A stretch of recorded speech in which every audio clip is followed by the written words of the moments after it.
Hey guys, Woods Farm here. Just went out to start the tractor this morning so I could go out and feed the horses, and I've got a no start. And this is a little different than what normally happens. So I'm going to make a quick video and show you what's going on here.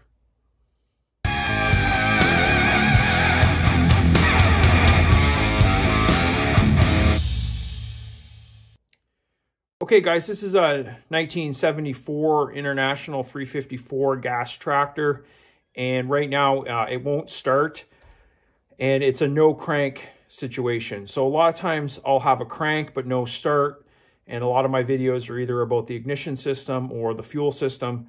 But in this case, I've got a no crank. So we're gonna show you how I diagnose the problem, and I'm hoping I know what's going on with it. So let's just check it out and see what we find. So the dash lights up with the key. I don't believe it's a dead battery, but what I get when I go to the starter, I just get a click. Now, when I went to fire it up, I got a little puff of smoke from over here, and I'll show you that. I can't quite tell where the click is coming from. Now, I hope it is coming from the other side of the tractor and not the starter. Here's the starter. I had this starter rebuilt a few years back. Locally, new starters are very expensive and they're kind of hard to find. But this system just has positive power going right to the starter, and the ground is through the block. There is no solenoid built into this starter, and that's important. Okay, so on the other side of the tractor, you can see coming from the positive right there on the battery. If you trace that over here, you've got a positive on here, and then there's another cable here, and some other power elements go into here. You got this cable there. This is an external solenoid. A lot of systems, more modern systems, the solenoid will be built right into the starter itself, but this one is off in its own separate unit.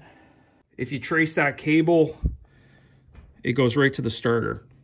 Now, terminology, I would call this a solenoid, but some people might also call it a relay. It kind of does the same thing as a relay. It's essentially a low amp circuit switch that switches a high amp circuit. So basically it's an electronic switch that will give power to the starter through these heavy gauge cables. This thing's been smoking a little bit off and on for years, and I actually probably should have had a spare one in stock. But I believe this is the problem, but we're gonna test some things, and hopefully it's not the starter. I'm just gonna check the battery here with my tester and see what kind of voltage we got on the battery. It's kind of hard to do this and hold the camera at the same time. So we got 12.05, maybe a little weak, but it should crank. The battery's not completely dead, so I don't believe this is the problem. Okay guys, I'm gonna try to hot wire the starter and see if I can get the starter to turn, and that'll tell me if it's a starter problem or a solenoid problem. So I just got a set of jumper cables, and I've got my power to the battery.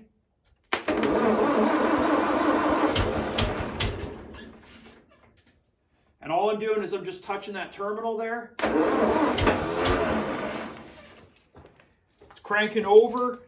That means it's not the starter. Basically, the starter's not getting power from my starter switch. Yeah, I just got that click.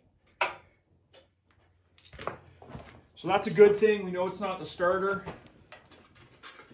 And if I had to get this tractor running right now, I could probably fire it up that way. It kicked over there, so we could get it running just like that without the starter solenoid. Okay, so there's some basic troubleshooting with the starter solenoid.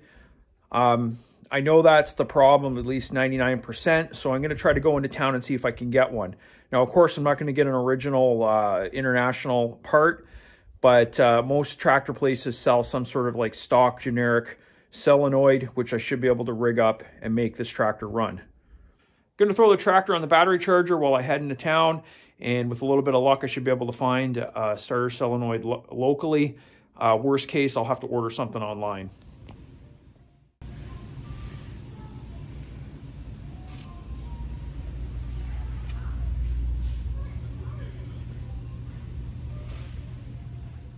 So I'm probably going to have to improvise the starter solenoid I've got. I went into town, went to PV Mart. What this is set up here, this heavy gauge cable, I'm pretty sure that supplies power to everything, all of the circuits. It's drawing it right off of the positive cable coming from the battery. And I'm not sure if the new starter solenoid is set up for quite the same sort of wiring, but I think I can figure something out. Okay, here's the new one I've got.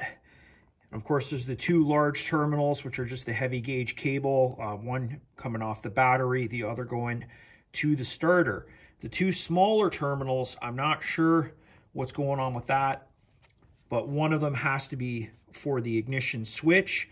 And I don't know, it could be power in, and then the body might ground to the firewall, or the other terminal out might be a ground.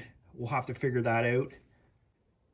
Okay, there's the new solenoid installed and wired. I had to drill 2 new holes through the firewall to mount it.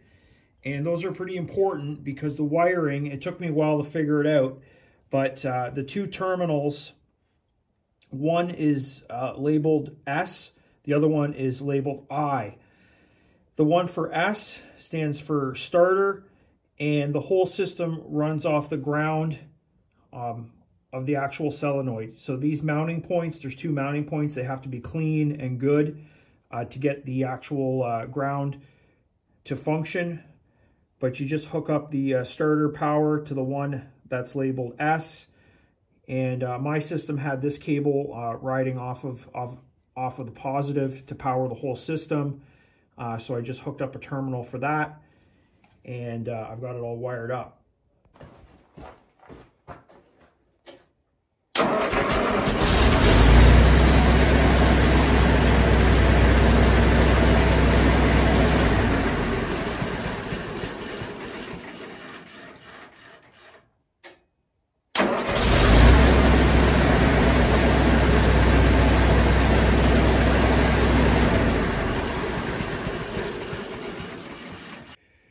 Okay, everything's working, and there you go. That's how you install an aftermarket generic starter solenoid.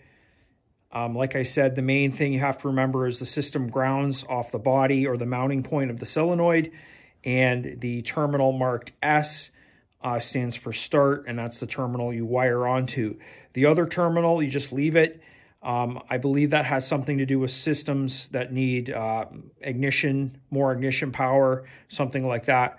But on this older tractor, this solenoid is going to work just fine. Okay, hopefully this video saved you guys some time and was helpful. If you want to see more videos like this on the Woods Farm channel, make sure to subscribe to the channel. If you have any questions or comments, leave them below. And as always, thanks for watching.